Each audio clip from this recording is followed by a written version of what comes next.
And thank you, Dr. O and the World Energy Forum for the invitation from McKinsey to speak here, to my fellow panelists, to all of you in the audience for joining us here today. And in particular, I'd be remiss not to call out my partner colleague, Hannah Choi Grenade, who's here as well, who co-led this work with me, as well as Christopher Colford, who was also a dedicated team member. But we've talked a little bit about energy efficiency and the importance of it overall in terms of managing carbon, in terms of managing energy security and affordability. What I'd like to run through here quickly is a recent study that we at McKinsey produced specifically to look at the US and try and understand how exactly something that has such compelling economics has gone for so long without being captured, and what we can do to push forward solutions that actually make us more successful in the future.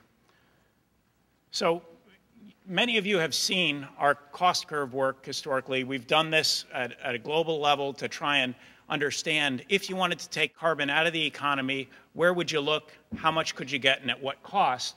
And one of the features that we've seen as we've looked across the globe twice and about 17 different country deep dives is that there is this pervasive, what we call left-hand side of the curve, where there is an opportunity to both reduce carbon and create an economic surplus simultaneously.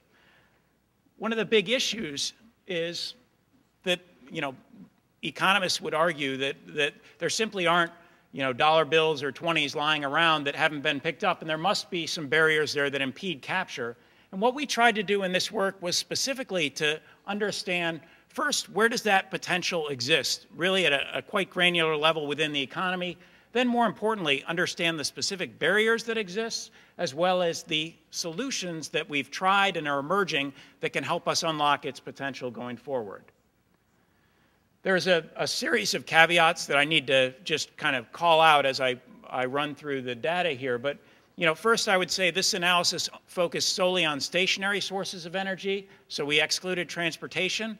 In the process, we looked at over 675 different options for more efficient energy use.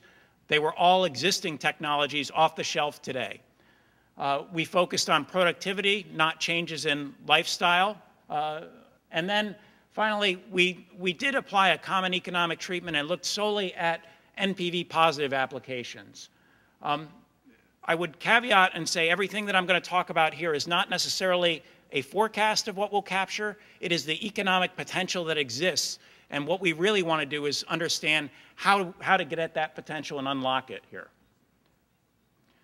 The central conclusion of our work, first off, that energy efficiency is a vast and low-cost resource for the U.S., but only if we can unlock it. And there simply is not another energy resource that has the compelling economics that actually pay us for the megawatt hours that we produce through. Secondly, that there are significant and persistent barriers. When we think about the size and scale of the challenge, we have to work on the scale of over 100 million different buildings. We have to work on the scale of over 5 billion different devices that all have to be simultaneously addressed. That's going to pose significant challenges to our creativity and our social innovations.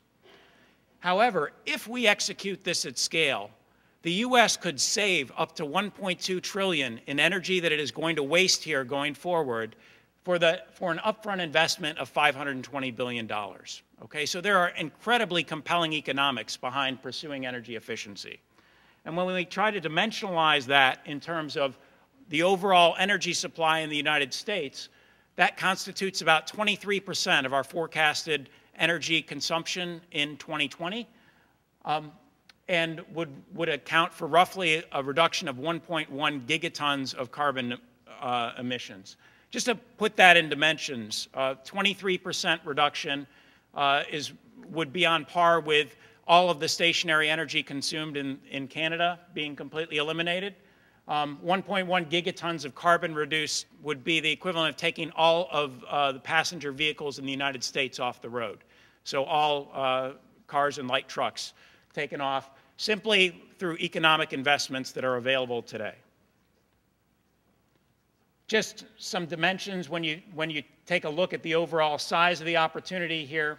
Again, 9.1 quads of overall end-use energy potential reduction.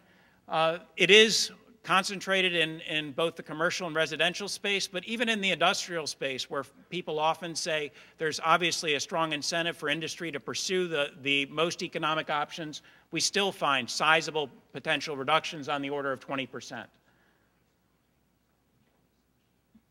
When we distribute that across fuel supplies here in the U.S., we see, again, on end-use energy efficiency, roughly 1.1 terawatt hours of energy reduction. That's, again, on par with all of the power that's consumed in the Soviet Union today. 2.9 trillion cubic feet of gas reduction. That's on par with all of the gas that Canada consumed in 2006. 250 million barrels of oil equivalent is over 1.5 times the amount of biofuel supply that we use in the U.S. today. So the numbers we're talking about are massive. I'm going to skip through this chart here in the interest of time, but basically what we found is we've analyzed the sensitivity of this overall, the compellingness of the economics to issues of discount rate and carbon price, and what we find is that it is extremely resilient, that there is, regardless of the set of economic assumptions you put on energy efficiency, it ultimately proves to be quite sizable. In a traditional McKinsey form, this analysis was very granular. We looked at over 20,000 different microsegments in the U.S. economy to try and understand relative to building ownership structures, relative to different regions, geographies, climate zones, different technologies, where the opportunity exists. And every rectangle that you see on this page is an economic opportunity to pursue, with that dashed line in the middle ultimately representing the average price of future energy across all fuels, and everything below it, therefore, being fully economic. For those of you who have seen our cost curve work, this gives you a sense for that left-hand side of the curve just in visual form.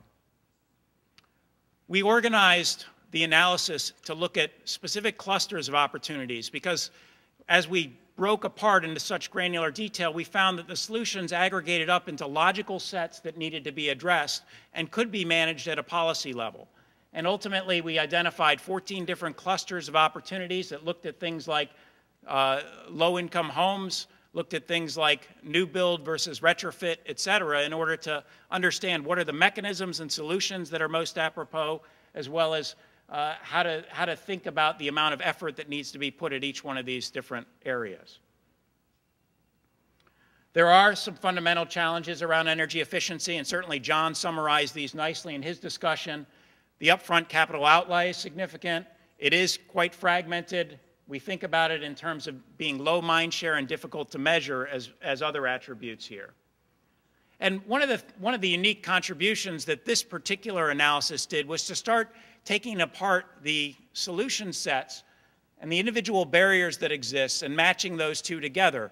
And what we did was created a taxonomy of how to think about the different levels of barriers that exist, their manifestations for any given application. So in this case, we're talking about non-low-income homes where you've got issues around potentially landlord-tenant issues, things around payback expectations, et cetera, that all need to be addressed. And we map those up with a set of solutions that ultimately allow you to figure out how best to unlock energy efficiency.